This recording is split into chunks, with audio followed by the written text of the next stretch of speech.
future life's in danger. Heavens, how deeply you at once do touch me.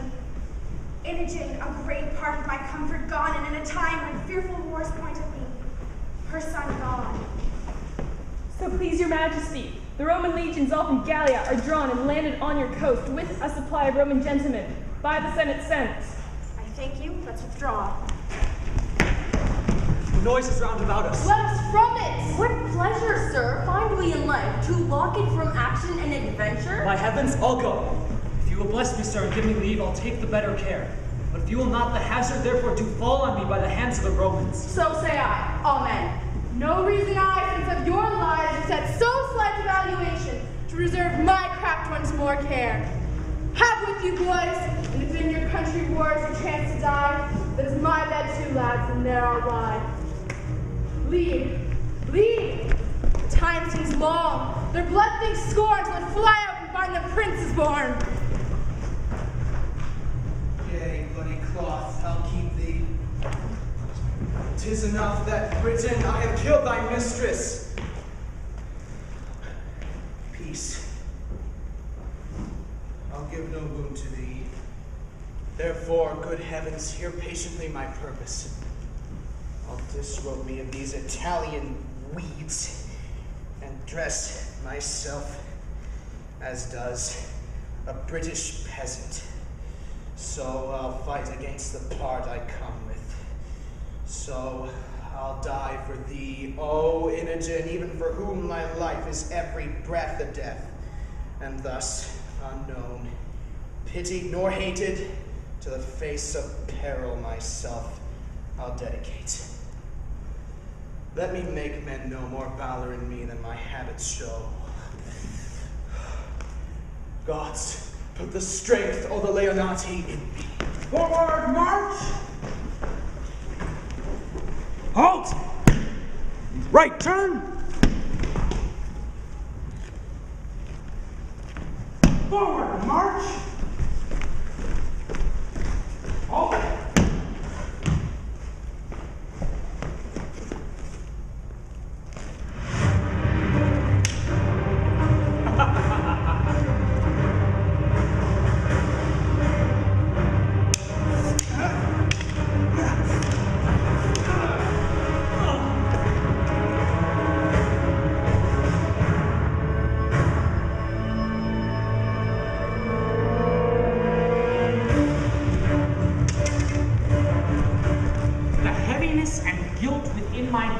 Takes off my manhood. I have belied a lady.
That shall once touch my shoulder.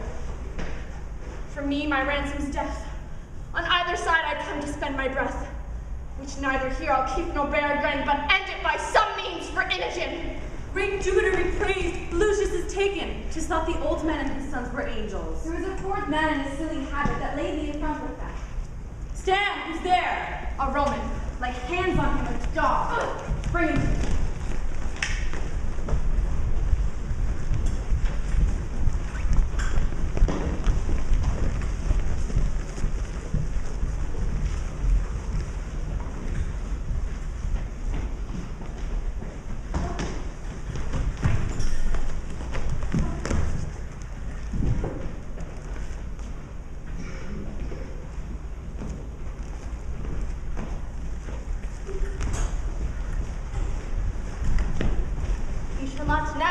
stolen, you have locks upon you. Most welcome bondage, for thou art a way, think, to liberty. Death who is the key to unbar these locks. My conscience, oh, Imogen, I'll speak to thee in silence. Ooh.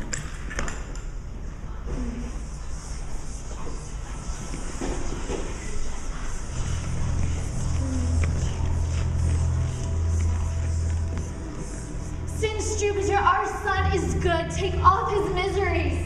When once he was mature for man in Britain, where was he that could stand up his parallel, or fruitful object be in eye of Imogen that best could deem his dignity? Like Harding and Posthumus hath to Cymbeline performed, then Jupiter, thou king of gods, why hast thou such adjourned the graces for his merits due, being altogether turned? Peep through thy marble mansion, help, or we poor ghosts will cry to the shining synod of the rest against thy deity. Help, Jupiter, or we appeal, and from thy justice fly.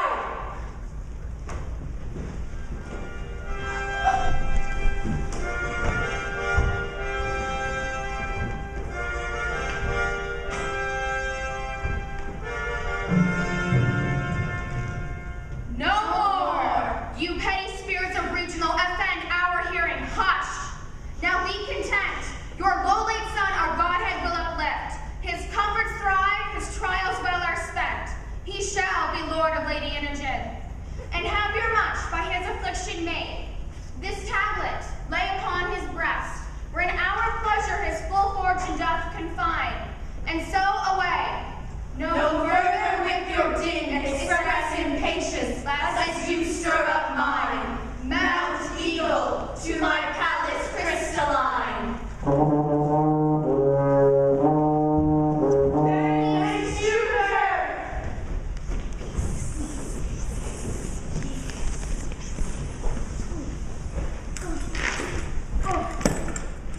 Sleep.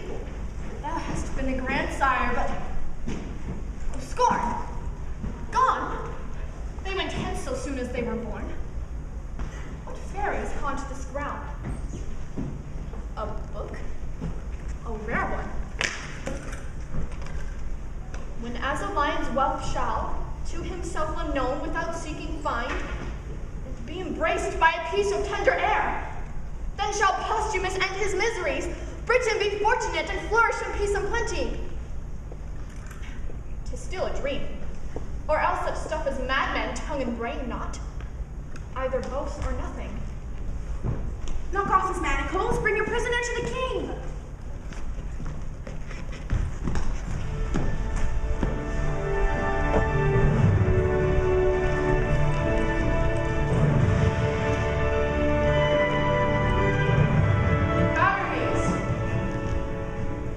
Arise, my knights of the battle.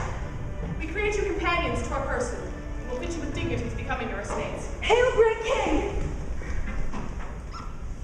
To sour your happiness, I must report. The queen is dead. How ended she? With horror madly dying like her life, which being cruel to the world, concluded most cruel to herself. When she confessed, I will report, so please hear. Prithee say. First, she confessed she never loved you. Only affected greatness got by you, not you. Proceed. Your daughter, whom she bore in hand to love with such integrity, she did confess was as a scorpion in her sight, whose life, but that her flight prevented it, she had ta'en off by poison. Oh, most delicate fiend! Who is can read a woman? Is there more? More, sir, and worse. She did confess she had for you a mortal mineral, which being took should by the minute feed on life, and lingering by inches waste you. At which time she purposed, when she had fitted you with her craft, to work her son into the adoption of the crown.